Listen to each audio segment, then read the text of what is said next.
سب فنا ہو جائیں گے،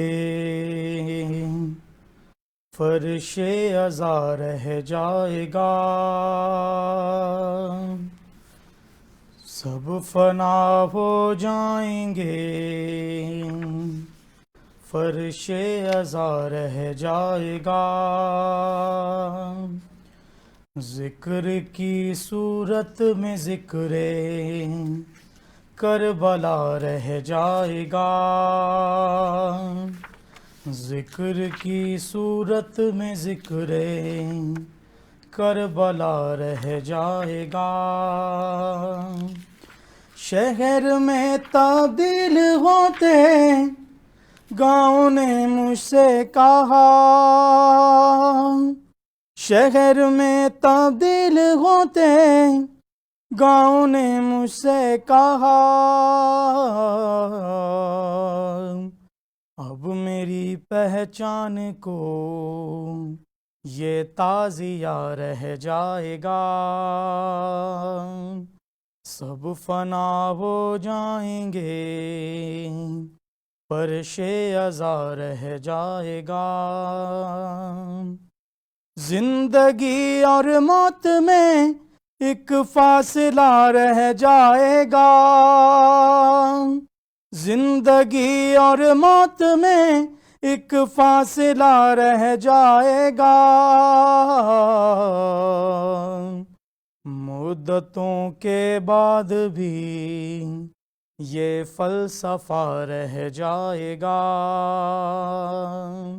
سب فنا ہو جائیں گے، فرش ازا رہ جائے گا.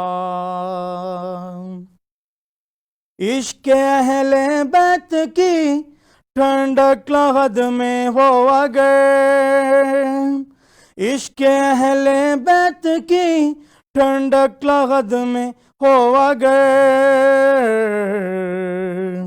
جسم جیسا دفن ہو ویسا بنا رہ جائے گا. سب فنا ہو جائیں گے، فرش ازا رہ جائے گا. ماشاء اللہ فہد. خواتین و حضرات السلام علیکم. بات سے بات تک میں فرش ازا کی یہ تیسری بزم ہے. ہم نے جیسے اب سے پہلے دونوں پروگراموں میں بھی، چونکہ یہ سب پروگرام محرم میں آ رہے ہیں، تو ہم نے ان کو ذکر حسین سے منسوب کیا ہے. فہد میرے مہمان ہیں آج. فہد راولپنڈی اسلام آباد کے ایک نامور سلام گزار ہیں. ذکر کربلا کے حوالے سے ان سے گفتگو ہو، لیکن اس سے پہلے جی چاہتا ہے کہ کچھ بات اس سفر کی ہو جائے جو 176 دن پر محیط تھا، جو 28 رجب سن 60 ہجری کو مدینہ سے شروع ہوا تھا اور 2 محرم سن 61 ہجری کو کربلا میں آ کے اختتام پذیر ہوا. اس سفر میں امام حسین نے 38 منزلیں کربلا تک آتے آتے مکمل کی ہیں.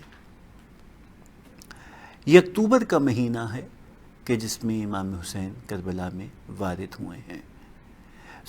ہمارے سامنے ایک طویل سفر بھی آتا ہے، ایک پوری جستجو ہے امام کی 175 دنوں پہ پھیلی ہوئی، کہ جس میں مسلسل کوشش یہ ہے کہ پیام حق کو جہاں جہاں تک جس مقام تک پہنچایا جا سکے وہ پہنچائیں.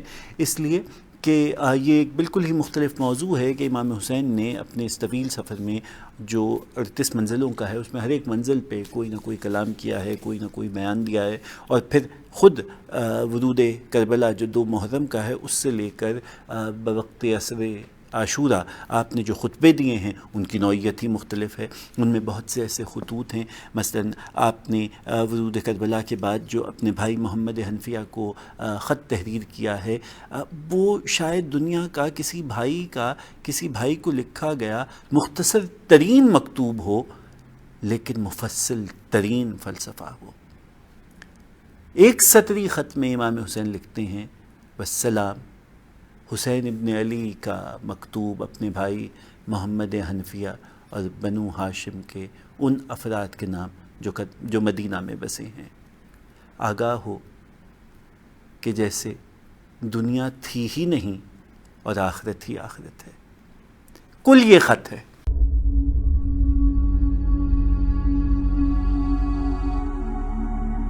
زندگی کا ہر اجالا جڑا ہے اس روشنی سے جس کی توانائی سے ہر شے ہے روشن.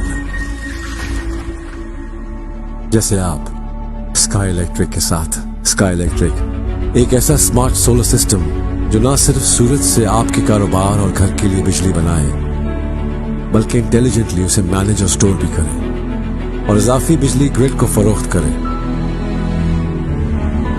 اسکائی الیکٹرک کا کوالیفائڈ اسٹاف ہر فالٹ کو دے فوری رسپانس، جبکہ موبائل ایپ سے آپ اپنے سسٹم کو مانیٹر بھی کر سکتے ہیں. اب بجلی کب جاتی ہے اور کب آتی ہے پتہ ہی نہیں چلتا. اسکائی الیکٹرک کے ساتھ روشن دن رات. Sky electric, powered by intelligence.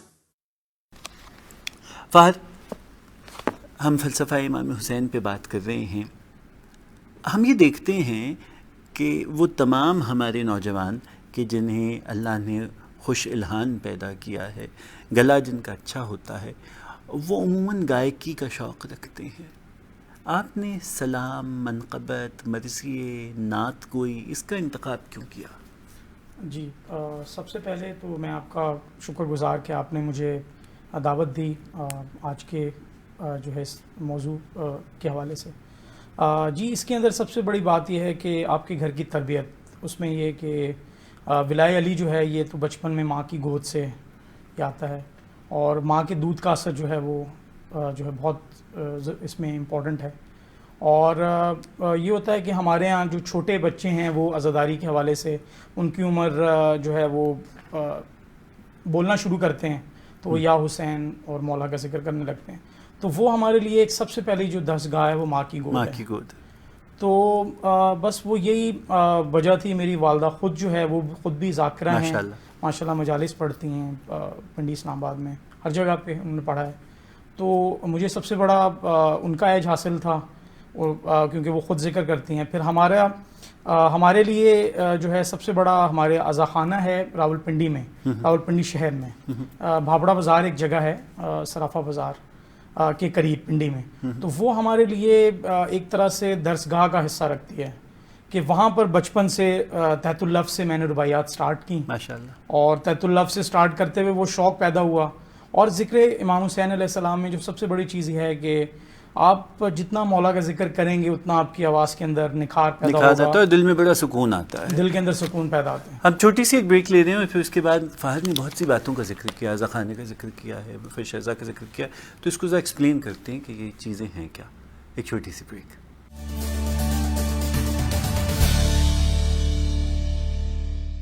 خواتین حضرات ایک بار پھر خوش آمدید. فہد، آپ ذکر کر رہے تھے عزا خانے کا، جی چاہتا ہے کہ کچھ اس کی تفصیل بیان کر دیجیے. خواتین و حضرات، محرم برصغیر پاک و ہند میں ہر ایک جگہ کی ایک اپنی تہذیب ہوتی ہے. کربلا کا ایک حسن یہ ہے، اور میں یہ سمجھتا ہوں کہ وہ جسے زندہ معجزہ کہنا چاہیے، اور وہ جو قرآن کریم کی آیت ہے کہ یہ وہ اللہ کے چنے ہوئے برگزیدہ بندے ہیں کہ جن کے ذکر کو پروردگار عالم نے بلند کیا ہے. بلند اللہ تعالیٰ نے کیسے کیا؟ کیا طریقہ رکھا کہ ان کا ذکر قائم رہے؟ 1400 سال گزر گئے ہیں. دنیا بھر کی جتنی روایتیں، جتنے مذاہب، جتنے طریقے ان کو دیکھ لیجئے، آپ کو کوئی کسی جگہ پہ کوئی ایسا واقعہ نہیں ملتا جس کی اتنی تواتر سے، اتنی تفصیل سے ہر ایک سال اس کا ذکر ہو اور اس کی کشش میں، اس کی پسندیدگی میں، اس کی چاہ میں کمی واقع ہو. ایسا نہیں ہو سکتا. تو اس کا طریقہ یہ کیا ہے، یہ قدرت کا انتظام ہے فہد، کہ ہر ایک معاشرے میں عزاداری کی ایک اپنی تہذیب ہے.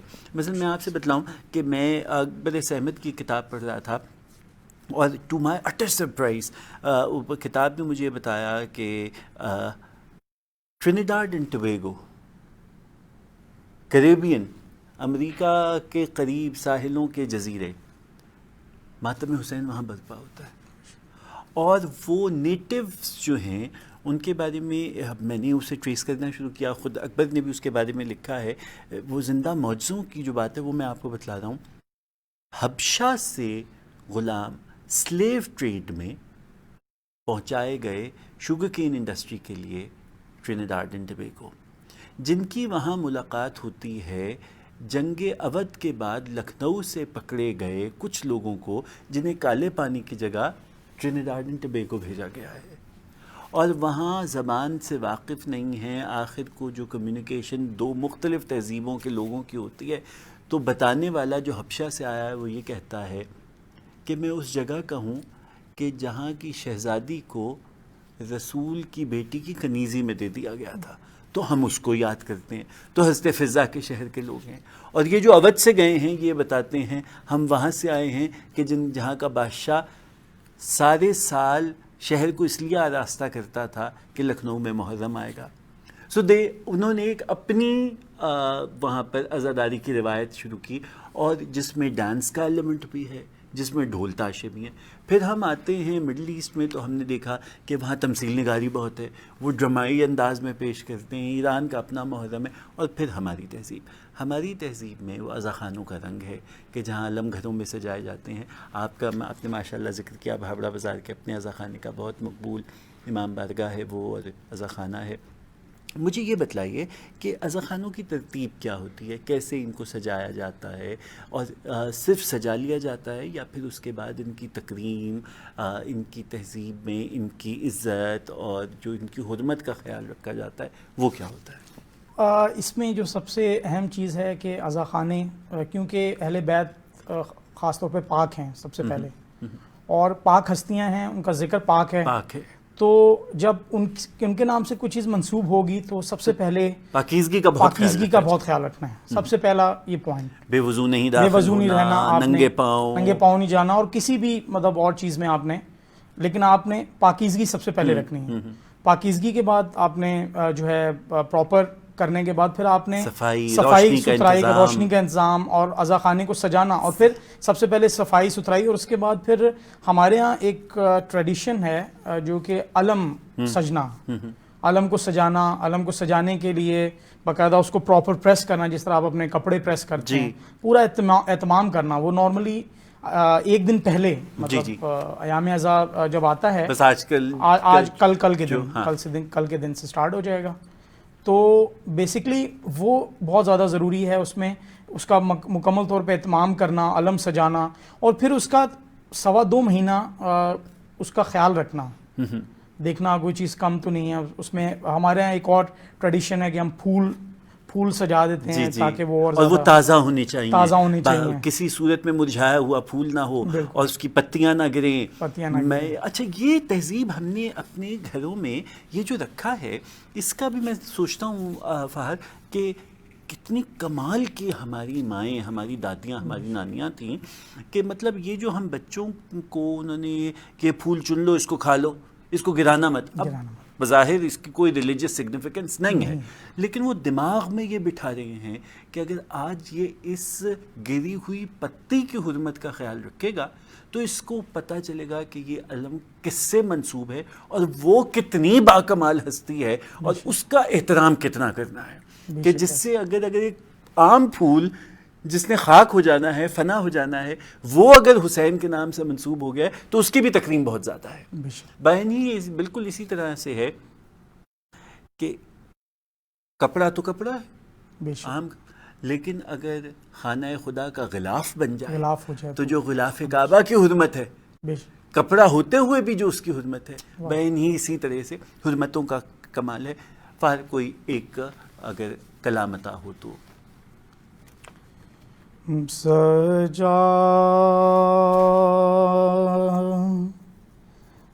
سے صدمائے بلایا نہیں جاتا، سجاد سے صدمائے بلایا نہیں جاتا، بازار میں پھوپھیوں کو پھرایا نہیں جاتا، بازار میں پھوپھیوں کو پھرایا نہیں جاتا. کوئی ذرا جا کر سرے شبیر سے کہہ دے, کوئی ذرا جا کر سرے شبیر سے کہہ دے, زندہ میں سکینہ کو سلایا نہیں جاتا. بازار میں پھوپھیوں کو پھرایا نہیں جاتا. شبیر اگر اپنی ردا کو نہ بچھاتے, شبیر اگر اپنی ردا کو نہ بچھاتے, لاشا کبھی قاسم کا اٹھایا نہیں جاتا. بازار میں پھوپھیوں کو پھرایا نہیں جاتا. بچے کو چھپا دیتے ہیں ننھی سی لحد میں, بچے کو چھپا دیتے ہیں ننھی سی لحد میں, سرکار کے نیزے پہ چڑھایا نہیں جاتا. بازار میں پھوپھیوں کو پھرایا نہیں جاتا. خواتین حضرات, ہم ایک مختصر سی بریک لیں گے, اس کے بعد پھر حاصل ہوتے ہیں.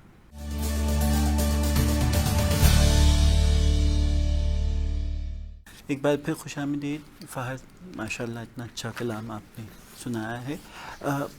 فرش ازاں کی تہذیب کے حوالے سے ہمیں یہ بھی بتلائیے کہ مجالس کا جو انتظام ہوتا ہے, اس کے انتظام میں کیا کیا باتیں پیش نظر رکھی جاتی ہیں اور کن کن معاملات پہ خاص طور پہ توجہ دی جاتی ہے؟ مجالس میں سب سے پہلے اگر آپ اپنے ڈپینڈ کرتا ہے کہ اگر آپ اپنے گھر میں مجالس کر رہے ہیں, سب سے پہلے گھر کو پاک صاف رکھیں گے, بہت ضروری ہے, ضروری کریں گے, اور سب سے پہلے ایک فرش بچھائیں گے. وہ وائٹ کلر کا بھی ہو سکتا ہے, کوئی بلیک کلر کا بھی, کوئی بھی فرش ہو سکتا ہے, وہ بچھائیں گے. اور اس کو بچھانے کے بعد, کیونکہ ہمارے بلیف کے مطابق جب آپ فرش ازاں بچھا لیتے ہیں تو جناب سیدہ جو ہیں سلام اللہ علیہ اللہم صلی اللہ محمد وعلیہ وہ تشریف لے آتی ہیں. تو اس کے بعد پھر جو مجالس ازاں کا انتظام کیا جاتا ہے, اس میں یہ کہ ہمارے یہاں تبرک کا ایک کانسیپٹ ہے کہ کچھ مجالس میں تبرک بڑھتا ہے, مجلس ہوتی ہے, ذکر حسین بلند ہوتا ہے تو ہم کچھ جگہوں پہ مجلس کے شروع میں تبرک بانٹ دیا جاتا ہے, کچھ جگہوں کے جو ہے کچھ جگہوں پہ ایسا ہوتا ہے کہ بعد میں جو ہے تبرک کو بانٹا جاتا ہے, اور کچھ جگہوں پہ ہمارے یہاں اکثر جگہوں پہ کیونکہ اب یہ سلسلہ سٹارٹ ہو گیا ہے کہ ماشاءاللہ لوگ ذرا تھوڑے ان کی ماشاءاللہ توفیقات میں اضافہ ہوا ہے, تو اب ہر جگہ پہ تقریباً کھانے کا انتظام ہوتا ہے. میں یہ بات وجہ جو تھی یہ خاص طور پہ پوچھنے کی, وہ سبب یہ تھا کہ خواتین حضرات اس بات کو پیش نظر رکھیں جو میں نے پہلے بات کی تھی کہ قرآن کا وعدہ ہے کہ کچھ ہستیاں ایسی ہیں کہ جن کے ذکر کو پروردگار عالم بلند کرے گا. اب وہ بلند کرنے کا طریقہ یہ کہ اللہ تعالیٰ نے ایک قربانی حسین کی, اس نفس مطمئنہ کی وہ قربانی کہ زیر خنجر امام حسین نے جب شکر بجا لائے تو جو جملہ کہا ہے, یہ تمام تر گویا آج تک اس کی تفصیل ہے کہ جس انداز سے فرش ازاں بچھتا ہے, اس لیے کہ امام حسین نے فلک کی طرف دیکھتے ہوئے کہا میں نے اپنا وعدہ پورا کر دیا, اب تو اپنا وعدہ پورا کر. تو وعدہ جو حسین کا تھا کہ وہ حضرت اسماعیل کی قربانی کو ذبح عظیم میں جو تبدیل کیا گیا تھا اور وہ اسلام کو خون دے کے اپنے خون سے اس کی آبیاری کریں گے، امام حسین کا وعدہ پورا ہوا۔ اور اب جو قرآن کا وعدہ ہے کہ ذکر کو بلند کرنا ہے، وہ سلسلہ جاری ہے۔ ایسا ذکر حسین ذکر پروردگار سے جڑا ہے کہ اسی انداز سے اس کی حرمت کی جاتی ہے۔ ہر ایک جگہ پہ اس قربانی کو ایسے ہی یاد کیا جاتا ہے جیسے اللہ تعالیٰ کی عبادت کے انداز میں اللہ تعالیٰ کو شکرانہ بجا لایا جاتا ہے، جیسے پیغمبر اسلام صلی اللہ علیہ وآلہ وسلم کی عقیدت میں جگہ کو پاک صاف کیا جاتا ہے، جیسے ائمہ اطہار اور اللہ تعالیٰ کے جتنے برگزیدہ بندے ہیں ان کی یاد منانے کے لیے جو اہتمام کیا جاتا ہے، حسین کا اس سے سوا ہوتا ہے، اس لیے کہ اللہ تعالیٰ کا وعدہ پورا کرنے کا انداز ہے۔ خواتین حضرات، ہمارے آج کے پروگرام کا وقت ختم ہوا۔ یہی سلسلہ اور فحش سے گفتگو اگلے پروگرام میں بھی جاری رکھیں گے۔ اجازت دیجیے، خدا حافظ۔